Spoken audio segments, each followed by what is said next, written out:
Namaste. In this video, we are going to see deterministic finite automata. As I already told, finite automata is of three different types. It is deterministic finite automata, non-deterministic finite automata, and epsilon non-deterministic finite automata. In this video, we are going to see about DFA in short.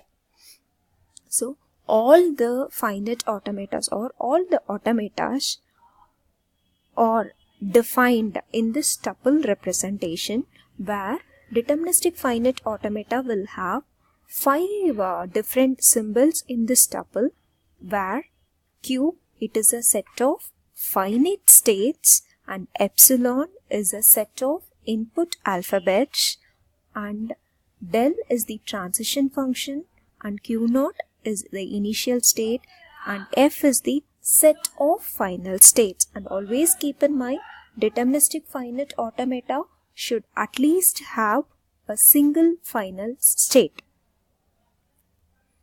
Next, we'll see here in this video, in this example, you have 1, 2, 3, 4, 5 and 6 states and Q4. I have already discussed double circle represents the final state and this represents the initial state and the arrow mark represents the transition. And here the alphabets are A and B and the states Q0, Q1, Q2, Q3, Q4, Q5 and the initial state Q0 and the set of final states. Here I don't have many final states, only single final state. So it is Q4. And the transition function of a deterministic finite automata is nothing but a state on reading the input symbol. It can it has to go to exactly only one state. It means if I am reading any input, I can have a transition for that particular input to only one state. I can have only one transition for that particular symbol. So Q0 on reading A, I can go to Q1 and Q0 on reading B, I am going to one more state. But on reading A, I can have only one state, one next state. Always keep in mind, in deterministic finite automata, on reading single alphabet, I can have only one next state for that particular alphabet. How to write the transition function is that del of the state on reading A, Q0 on reading A, I am reaching Q1. So this is the representation for a transition function. Like this I can write for all the states and all the inputs. Q0 on B I am reaching Q5. Q2 on B I am reaching Q3. This is the transition table. You can see Q0 on reading A I am reaching Q1. Q0 on reading B I am reaching Q5. Similarly, so the states are represented here and the input symbols are here. So this is the transition function. State on reading A, what is the next state? And here Q5 is the trap state. Next, we have the concept called as extended transition function. This is nothing but extended transition function is the process or the set of steps on reading that input where we will be reached. That is the extended transition function.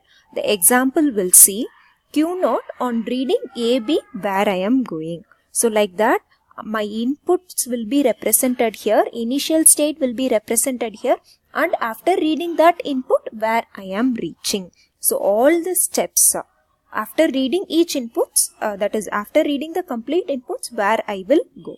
That representation is called as extended transition function. So here Q0 on reading ABBA, I am reaching Q4. Next, Q0 on reading ABBA, I am reaching Q5. It is a trap state and I have not reached the final state. So this string is not accepted.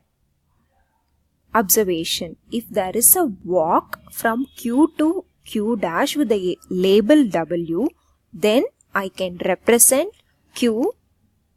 On reading this input, I am able to reach Q dash. And I can write W equal to sigma 1, sigma 2. That is, this is concatenation with the set of strings. This is a representation for the extended transition function what we have discussed now. And here there is a walk from Q0 till Q5 on reading this label or this string. So this is the transition function. So the same thing, in other words, we can write it as a recursive definition where on reading string concatenated with this sigma, I am reaching Q dash from the state Q. So that representation is given here.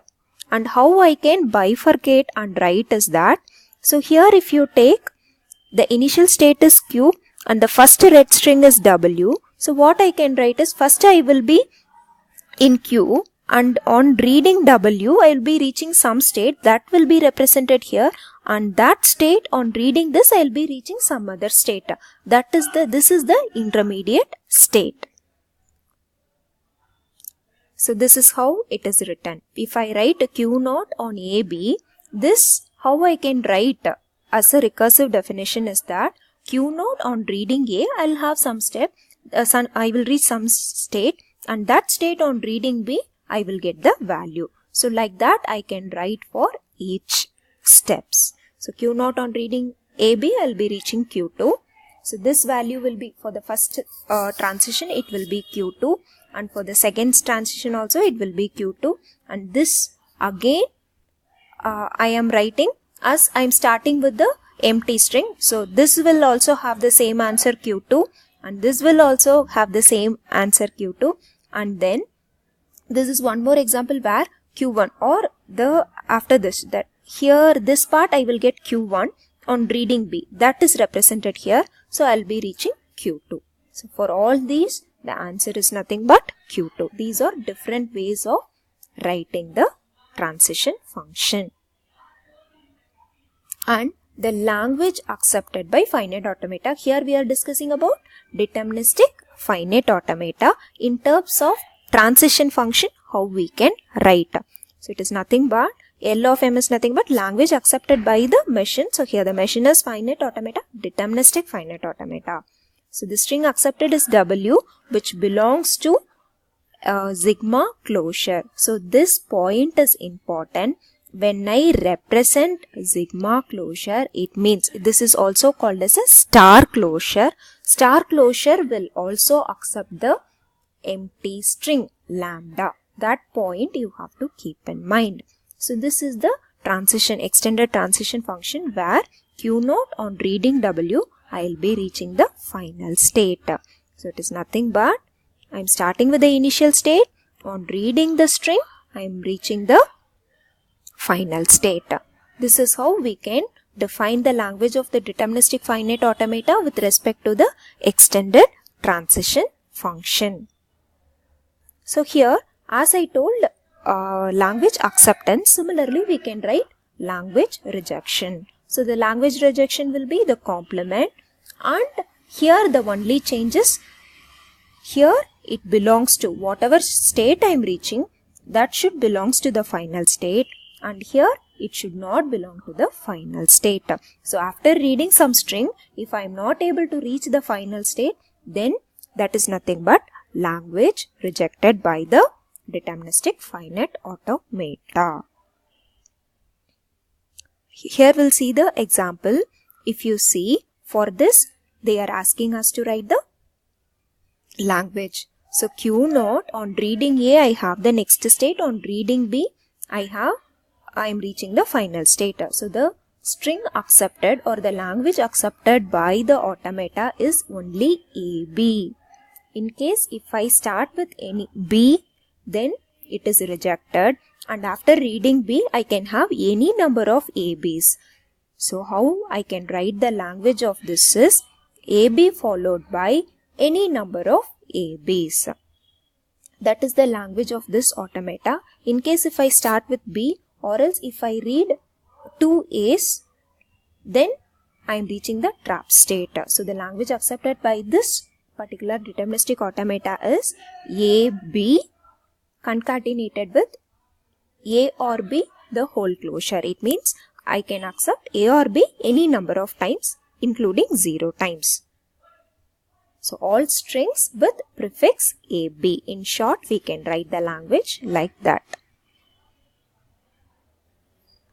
Next we'll see the language of this. Okay, let this be the quiz for you. So please write the language accepted by this automata. So we'll see the non-deterministic finite automata in the next video. Write the answer for this. Thank you.